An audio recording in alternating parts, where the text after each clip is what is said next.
Hi, I'm Dick Wagner. Welcome to the Crest Network. Today I want to talk to you about tips for ultra-high salespeople. Big question, can you be a top performer for your company? And probably far more important is, do you want to be a top performer for your company? We're going to talk about what separates top sales performers from everybody else. This very short webinar, 10 minutes approximately, is going to show you the very first 5 of 10 tips for being a top performer. So when we're done with watching this presentation, feel free to go ahead and watch the next segment, which is 6 through 10. I think it'll have some continuity for you. The first 5 tips for high sales performers are as follows. Number 1, it's really about research on your client, on their industry, on that company's business. You can label the term research as homework, and many of my clients do this research at home in the evenings and the weekends. So you can label it as homework, you can label it as fact-finding, investigation, discovery, even intel. What you're trying to achieve, what you're trying to learn in this research is everything you possibly can about your prospect.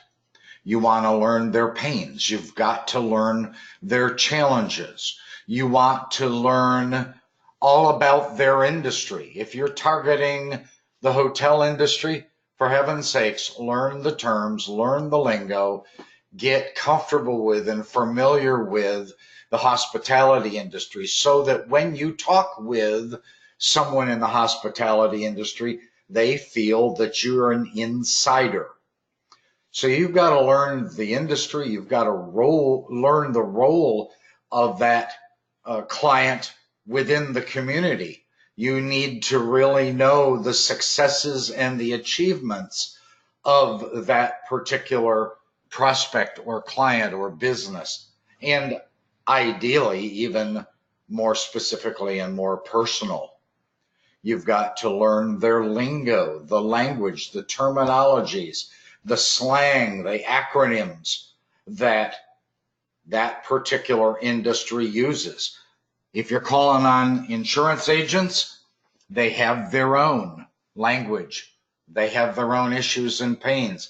If you're calling on a plumber, they too have their own unique struggles, challenges, headaches.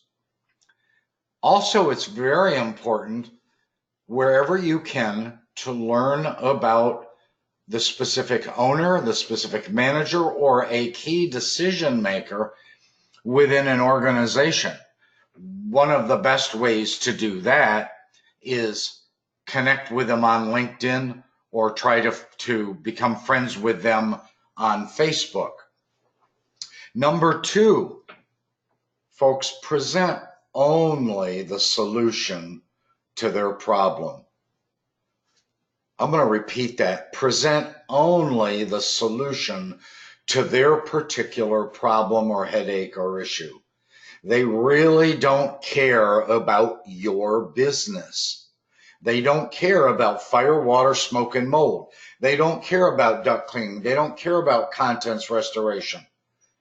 They only care about their problem. So your solution isn't, well, when you have a flood, we're the dry down experts. No, work with them even closer than that. Talk with them about how they might be able to prevent those kinds of situations from happening. Be sure you know what their issues or their hot buttons are. If you don't know and you go in and you try to talk about fire, water, smoke, and mold, carpet cleaning, duct cleaning, pressure washing, whatever your thing, you're going to shoot yourself in the foot because their eyes are going to glaze over, their ears are going to plug shut. They don't care about your business. Number two part of this, or that B part of A and B, is you can't speak to their emotions if you don't know what their headaches are. And people make decisions based on emotion. They don't make decisions based on their needs. They make their decisions based on their emotions, and then they rationalize their decision for that choice that they have made. Number three, please never say, oh, and one last thing.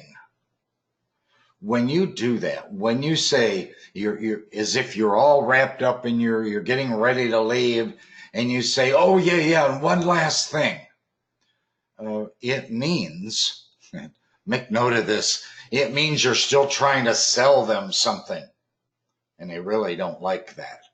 Or it means you haven't learned how to shut up.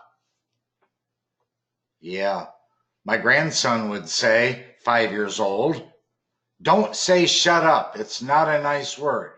All right, I'm going to give you that. But I'm going to tell you, if you haven't learned to shut up, that's what it means when you say one last thing. They're going to tune you out, and you don't want them to tune you out. The bottom line to this, you're going to lose the sale.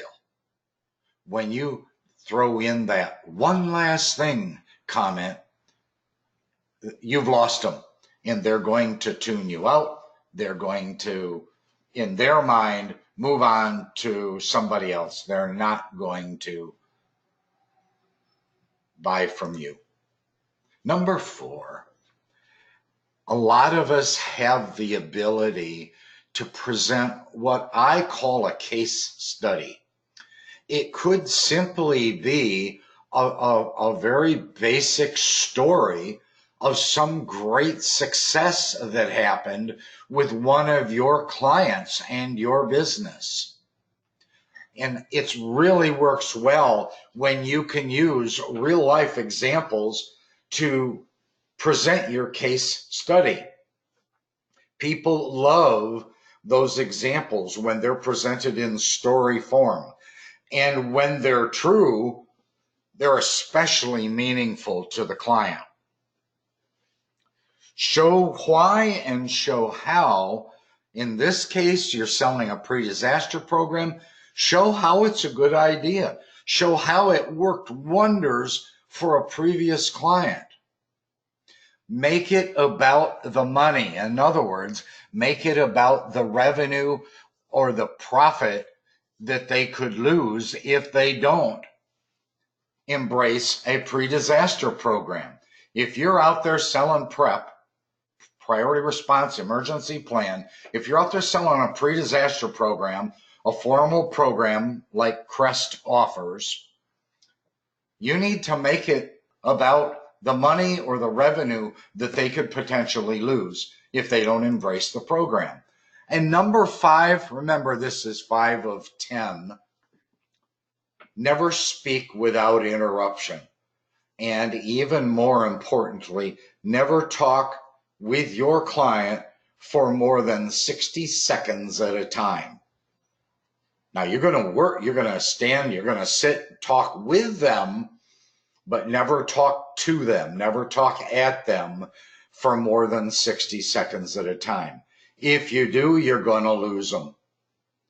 If you go on and on and on for 2 or 3 or 5 or 10 minutes without them ever getting the opportunity to interact or interject with you, you've lost them. They will be figuring out ways to get rid of you, to politely get you out of their office. The best way for you to not talk for longer than 60 seconds is to continually ask them questions.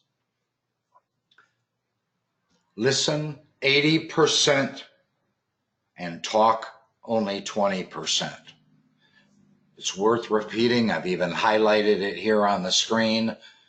Listen 80% and talk 20%. The perfect way to do that is give yourself a great ammunition of tons and tons of questions that you can keep asking them so that they want to keep talking. People love to answer your questions, and when you ask those questions, it enables you to only talk 20% of the time. Thanks so much for watching. Be sure to watch the next segment coming right up. This is a two-part series. The next segment, which is 6 through 10 of the top 10 sales tips. I'm Dick Wagner. Thanks so much for watching the Crest Network. Hope you have a great day. Bye-bye.